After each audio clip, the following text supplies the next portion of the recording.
Ya, kami mohon maaf karena waktunya kami butuh ada extension waktu, mengingat pembicara-pembicara atau narasumber kita pada hari ini adalah narasumber yang sangat sulit dihubungi, sibuk, ya, jadi kita berikan waktu yang cukup longgar. Namun trade off-nya tentu acara diskusi kita tidak bisa terlalu panjang, dan juga nanti penjelasan-penjelasan berikut setelah session ini juga agak berkurang waktunya. Ya, namun demi efektivitas dari tujuan kita, ya, untuk menjelaskan bagaimana mulai dari policy sampai dengan strategi dan konteksnya, terutama yang dijelaskan oleh Dr. Riris Handono, ini memang membutuhkan waktu yang lebih lama dari yang direncanakan oleh panitia. Baik, kami sudah mencatat pertanyaan-pertanyaan atau yang di chat box yang kaitannya dengan izin ke toilet itu sudah tidak kita perhatikan lagi. Kami sudah select, ya. Kami sudah select pertanyaan-pertanyaan yang memang relevan. Baik, kami mulai dari pertanyaan Ibu Puspita Laksmintari. Ini pertanyaannya cukup panjang. Nanti bisa dijawab Pak Doni dan Pak Hermawan dengan singkat, ya. Ini saya pilihkan saja. Bagaimana Indonesia bisa menggabungkan antara public health challenges di pemerintah dan organisasi-organisasi penyelenggara serta peran serta masyarakat. Apakah Kemenkes sudah ada perubahan tatanan dengan menambah person yang lebih expert, ya, di bidang public health, ya, dan apakah sudah dirasakan kehadiran expert public health sendiri di tengah masyarakat? Ya, jadi Pak Hermawan, ini ada pertanyaan. Apakah masyarakat itu sudah merasakan kontribusi dari ahli-ahli public health di tengah pandemi ini? Silakan, Pak Hermawan. Baik, terima kasih Pak Andre. Pertama yang ingin saya katakan bahwa memang urusan kesehatan masyarakat ini multi stakeholders, ya. Tidak bisa kita hanya mengandalkan ansih profesi kesehatan masyarakat. Profesi kesehatan masyarakat itu bergerak pada hal-hal yang sifatnya filosofis, pada hal-hal yang sifatnya konsepsi, ada pada level aksi, tetapi dia membutuhkan kolaborasi, apakah dengan tenaga kesehatan yang lain, ataukah dengan pemerintah, atau bahkan dengan masyarakat itu sendiri. Maka pada tataran aksi itu membutuhkan kolaborasi. Nah, di sisi lain memang, kalau kita lihat apakah ada upaya yang bisa dilakukan untuk menggabungkan public health, tantangan public health dengan pemerintah dan organisasi penyelenggara masyarakat, iya, sangat mungkin. Ada istilah community organization, ada community development.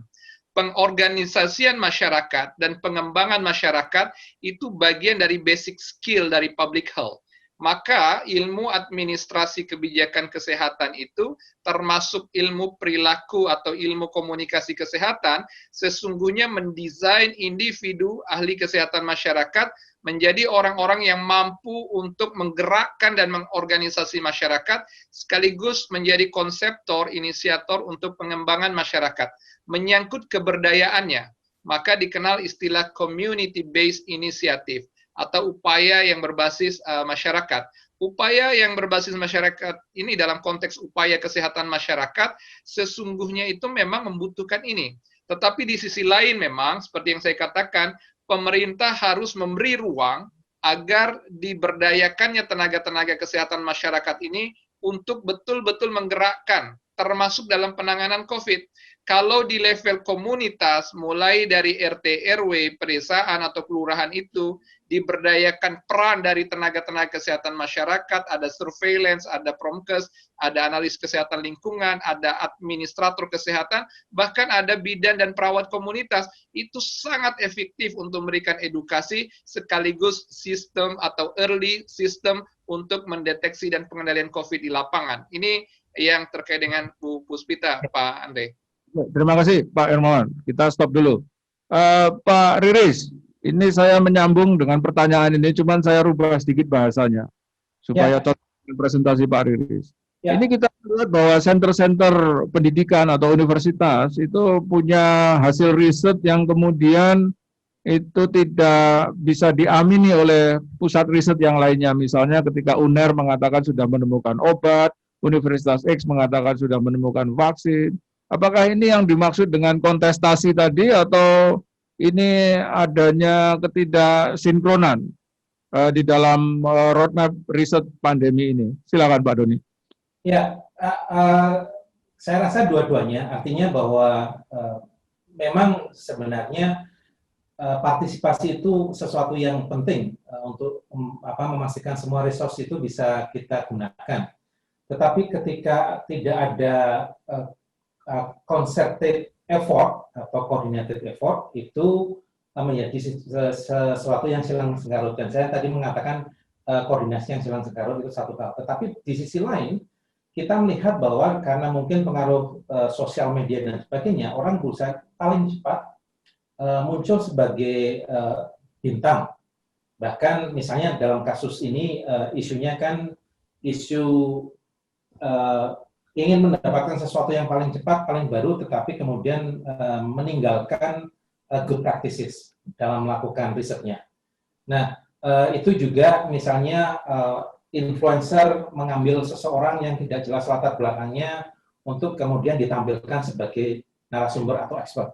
Dan isu-isu semacam ini atau juga bahkan gubernur atau kepala daerah melakukan berbagai macam tindakan yang tidak terlalu jelas, atau kementerian itu mengklaim ada menemukan kalung yang bisa mencegah, itu adalah seperti dilihat seperti semacam kontestasi jadinya. Orang ingin menjadi muncul di sosial media agar terkenal dan di-acknowledge, karena itu bisa memberikan mungkin privilege tertentu di tengah pandemi itu atau pasca pandemi. Jadi saya rasa ini problematik juga ketika kita tidak bisa mengkoordinated atau membuat itu menjadi suatu concerted effort dalam penanganan pandemi. Itu Pak. Oke. Terima kasih Pak Riris. Saya kembali ke Pak Hermawan. Ini ada pertanyaan dari Ibu Yulia yang mengatakan bahwa masyarakat saat ini sudah menganggap COVID itu hal yang biasa. Ya, bagaimana cara kita untuk meyakinkan? Sementara tadi ahli-ahli public health ini semuanya memunculkan usulan-usulan atau proposal-proposal yang berbeda-beda, yang kemudian dampaknya justru membuat bingung masyarakat. Ada yang bisa diterima, ada yang mengatakan bahwa itu hoax, dan tiba-tiba muncul ada ahli public health dalam tanda kutip yang kita nggak pernah tahu siapa. Dia bisa juga membuat pesan gitu, dan itu semakin membingungkan masyarakat. Nah, di sini Pak Hermawan, kita ada 280 mahasiswa calon Master of Public Health, dan mereka mungkin akan bergabung dengan IAKMI. Dan bagaimana caranya Pak sebagai satu organisasi profesi untuk bisa mengkoordinasikan ya banyaknya usulan kepakaran itu disintesis di mana dulu sebelum nanti diserahkan atau didiseminasi ke masyarakat. Silakan Pak Hermawan. Terima kasih Pak Andre. Saya ingin menyampaikan apresiasi bagi mahasiswa pasca sarjana UGM di program studi ilmu kesehatan masyarakat, bahwa saat ini berdasarkan keputusan Presiden nomor 11 tahun 2020, keadaan kita adalah kedaruratan kesehatan masyarakat. Jadi frasa kedaruratan kesehatan masyarakat ini tidak sederhana, punya makna yang cukup agung berkaitan dengan peran tenaga kesehatan masyarakat itu sendiri. Bayangkan sekarang ada aliansi komunikasi antar organisasi profesi, ada IAKMI, ada IDI, ada PPNI, ada IAI, ada beberapa organisasi-organisasi non-profesi yang bergabung menunjuk sekjen dari namanya Kompak Koordinasi Antar Organisasi Profesi. Ini satu persepsi. Sebenarnya pada level organisasi profesi yang bergerak di bidang kesehatan, melihat isu kedaruratan kesehatan masyarakat ini sepakat dan sepaham bahwa porsi terbesar dalam pencegahan dan pengendalian COVID ini adalah porsi kesehatan masyarakat. Maka peran kesehatan masyarakat ini luar biasa besarnya. Hanya saja yang menjadi menarik, what do we want to become? Kita mau jadi apa di masa datang? COVID memberikan pelajaran yang berharga bahwa paradigma pembangunan mulai dari hulu kebijakan, budgeting, sampai affirmative policy terkait dengan profesi kesmas, bagaimana juga peran kesmas, dan juga aktualisasi kesmas di lapangan, di daerah-daerah, itu harus menjadi paradigma yang tidak sekedar di atas kertas, tapi real sebagai decision making policy. Itu di pemerintah itu betul-betul harus berpihak ke sana.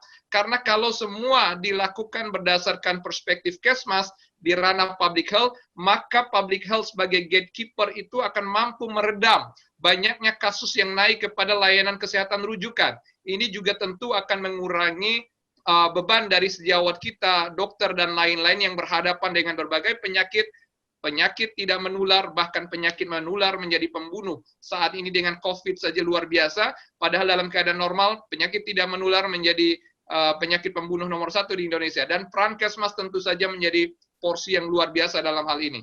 Ini harus menjadi semangat baru, jadi 2020 moment for public health scientist kira-kira. Oke, terima kasih Pak Hermawan. Pak Doni, mengenai info ini, mengenai epidemi ini ada beberapa pertanyaan saya coba rangkum ya. Bahwa masyarakat itu mendapatkan informasi banyak sekali dari berbagai macam sumber. Nah, sebagai seorang epidemiologis, apakah sebenarnya bisa diformulasikan ya? Pesan apa sebenarnya yang kunci tetapi impact-nya besar ya, yang bisa disampaikan? Karena selama ini ketika mendengar cuci tangan, jaga jarak, pakai masker, orang merasa sudah melakukan, tapi nyatanya kena juga, gitu. Atau ada satu grup tentara, ya, mereka kena dan juga tidak ada masalah. Nah, itu menjadi satu pengetahuan bagi masyarakat bahwa ternyata terkena tidak ada apa-apa, gitu.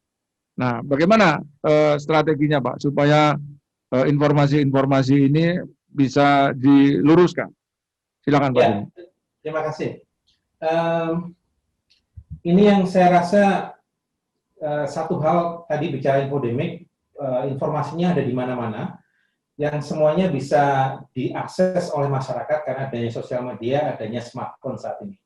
Jadi tidak hanya pesannya saja yang harus jelas dan mudah dipahami, tetapi kanalnya itu juga harus cukup strategis.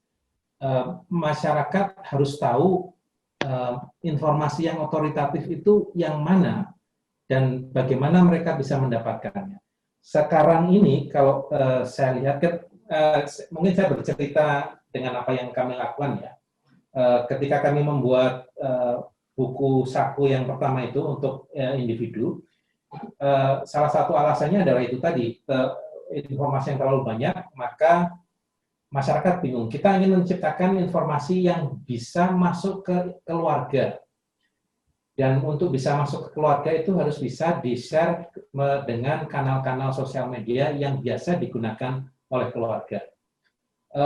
Tapi harus otoritatif. Maka kemudian kami menciptakan buku saku dengan logo UGM sebagai sebuah institusi yang otoritatif dalam hal ini, dengan bahasa yang sederhana, dengan banyak visual, tetapi kemudian dikemas dalam buku saku yang kita sebarkan melalui berbagai macam kanal, terutama WhatsApp misalnya. Karena itu sesuatu yang bisa langsung masuk ke keluarga. Minimal satu keluarga bisa mendapatkan satu itu akan lebih baik dibandingkan berbagai macam informasi yang ada di sosial media yang berseliweran. Itu ide kami. Dan ternyata memang ditangkap dengan cepat karena kita mendapatkan permintaan dari komunitas. Bahkan juga komunitas itu secara sukarela menawarkan agar mereka mentranslasikan informasi tersebut ke dalam bahasa lokal masing-masing. Dan itu yang kemudian kami bisa membuat menjadi 11 bahasa daerah, ditranslasikan oleh relawan.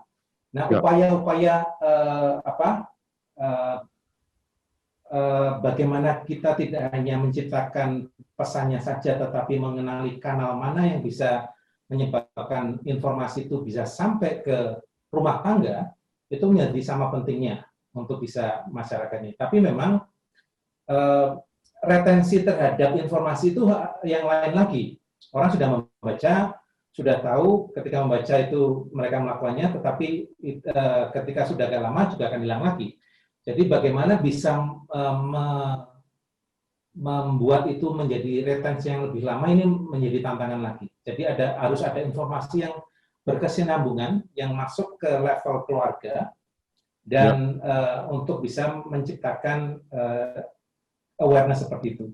Okay. Satu lagi, setelah pada level keluarga juga bagaimana kemudian itu di-reinforce oleh komunitasnya. Bagaimana komunitas itu bisa mengorganisasikan dirinya agar mereka sama-sama saling mengingatkan bahwa ada sesuatu yang perlu dilakukan untuk mencegah komunitas tersebut tidak tertular oleh COVID.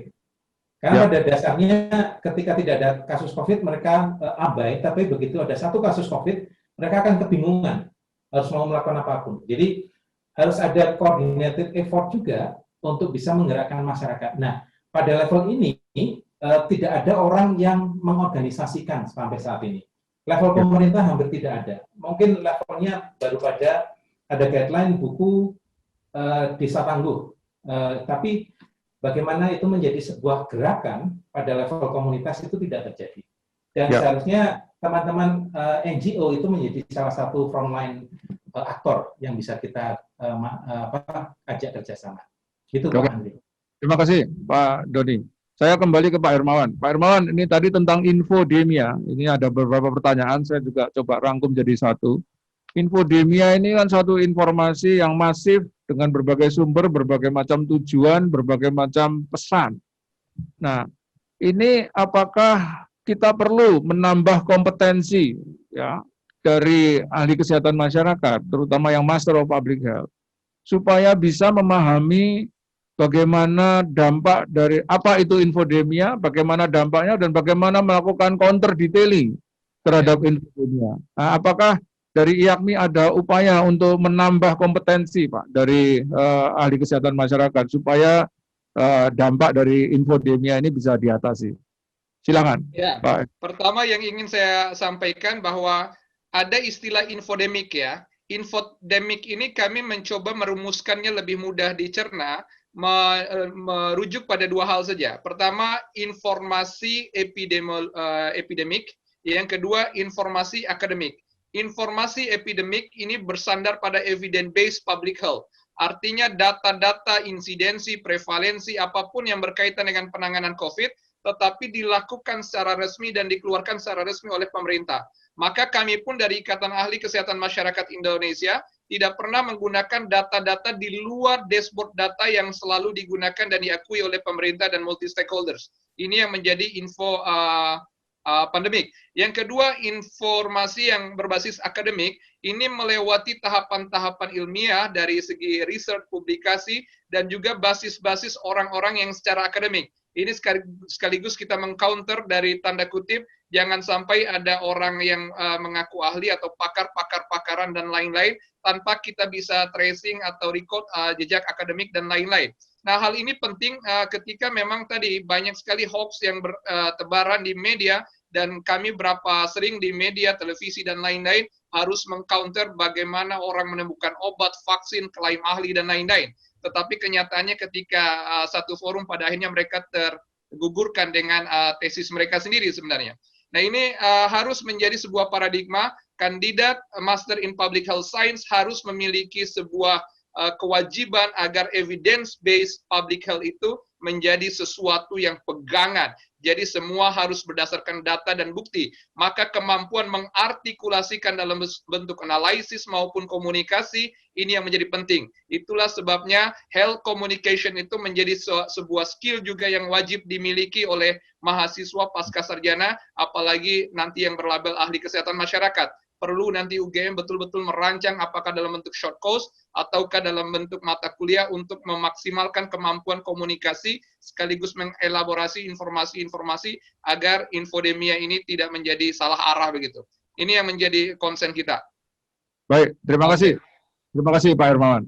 Jadi Ibu dan Bapak, kita ingin menutup session ini ya, dengan menyimpulkan bahwa pandemi ini masih berlangsung lama, kemudian semua pihak sebenarnya sudah menjalankan tugas dan fungsinya masing-masing, namun bagaimana dengan koordinasi, bagaimana dengan evidence, bagaimana dengan experience yang itu kemudian harus dikolaborasikan bersama-sama agar dapat diimplementasikan sebagai gerakan masif dengan satu tujuan dan satu langkah bersama. Ini yang menjadi challenge. Nah, oleh karena itu pertanyaan pentingnya bagaimana kontribusi kita sebenarnya, ya calon-calon ahli kesehatan masyarakat, Master of Public Health ini bisa menjawab beberapa black box yang masih muncul dalam diskusi kita pada pagi hari ini. Sehingga semasa perkuliahan itu akan terus menjadi pertanyaan-pertanyaan penting yang akan kita jawab ya, dan harapannya nanti ketika Ibu dan Bapak semua wisuda, itu semua sudah terjawab dan Bapak Ibu punya formulasinya untuk menerapkannya ke lapangan. Nah, terakhir saya ingin ada closing remarks dari Pak Mubasir, Kaprodi S2 IKM, FKKM KUGM. Pak Mub, Ya, tadi selamat. dengan kompetensi-kompetensi ya, mungkin ada sesuatu yang baru yang harus di-develop gitu terkait dengan tantangan kita. Silakan Pak Mub, dan ini menjadi closing remarks di session ini. Silakan Pak Mub. Ya, karena saya diminta sebagai closing remarks bahwa kondisi pandemi untuk public health ini itu merupakan pembelajaran yang tidak bisa kita abaikan. Jadi semua bidang public health, mulai dari ilmu kesehatan lingkungan, mulai dari epidemiologi, mulai dari promosi kesehatan, semua dari 11 konsentrasi yang ada di kita, mahasiswanya harus terlibat untuk mengikuti perkembangan dalam kebijakan ini. Jadi karena momentumnya mungkin tidak pernah ada lagi yang seperti ini yang kuat, atau agar pada suatu saat kita berhadapan dengan situasi seperti ini, maka kita harus siap dengan belajar dari pengalaman pandemi. Nah, caranya adalah jangan ragu-ragu datang ke Pak Doni, jangan ragu-ragu datang ke Pak Andre, datang ke semua dosen-dosen kita. Kalau perlu Anda bisa, Pak, saya ingin menulis paper tentang pandemi, tentang COVID-19, sesuai dengan bidang motivasi Anda. Kalau Anda dari promosi kesehatan, Anda menulis tentang promosi kesehatannya, leafletnya, buku-buku edukasi kepada masyarakatnya. Kalau Anda ahli policy, kita bisa jadi ngomong juga Pak Ernawan lagi, kemudian bagaimana kita membuat paper bersama. Jadi dalam waktu 2 tahun di sini nanti, Anda punya kesempatan juga untuk magang bersama dosen, sehingga Anda bisa mengembangkan paper-paper yang independen bersama mereka. Jadi pesan penutupnya bahwa kita sengaja menghadirkan topik COVID ini agar semuanya siap untuk bekerja membantu proses implementasi maupun pengembangan kebijakan dalam bidang COVID saat ini. Terima kasih Pak Andre. Terima kasih Pak Mub. Saya menyampaikan apresiasi sedikit-sedikitnya kepada Ibu Dirjen, Dr. Kirana Pritasari, kepada Pak Hermawan, yang sudah begitu jelas menceritakan COVID ini, mulai dari global sampai dengan new culture yang harus dibentuk, dan juga Pak Doni yang sudah memberikan beberapa alternatif strategi dan tantangannya. Dan tentu saja kepada Ibu dan Bapak yang sudah berpartisipasi memberikan kontribusi pertanyaan. Semua pertanyaan oleh Pak Mubasir dijanjikan akan dijawab, gitu ya. Nanti dengan catatan-catatan, dan harapannya kita bisa tidak lanjuti kegiatan-kegiatan kita di dalam perkuliahan nanti. Pertanyaan-pertanyaan yang belum terjawab itu bisa kita jawab dengan praktis dan juga ada implementasinya di lapangan. Mungkin nanti kalau Bapak dan Ibu menulis tesis kaitannya dengan COVID, nah tentu ini sangat relevan dengan situasi yang sekarang. Jadi walaupun wisudanya masih lama, ya masih 3 semester ke depan, tetapi tesisnya perlu dipikirkan sejak sekarang. Dan juga jangan lupa bagi Bapak Ibu yang belum lulus TOEFL dan TPA, kami ingatkan ya supaya segera belajar dan bisa menyelesaikannya sebelum nanti semester 1 selesai. Baik, terima kasih. Kita beri aplaus untuk kita semua. Dan terima kasih kepada admin yang sudah begitu ribet ya mengawal kegiatan kita pada pagi hari ini. Terima kasih, Mbak Emil. Baik. Andre, mohon adminnya mencatat yang di chatting-chatting tadi supaya nanti kita bisa buat jawaban lebih khusus sehingga semua tetap mendapat jawaban yang baik.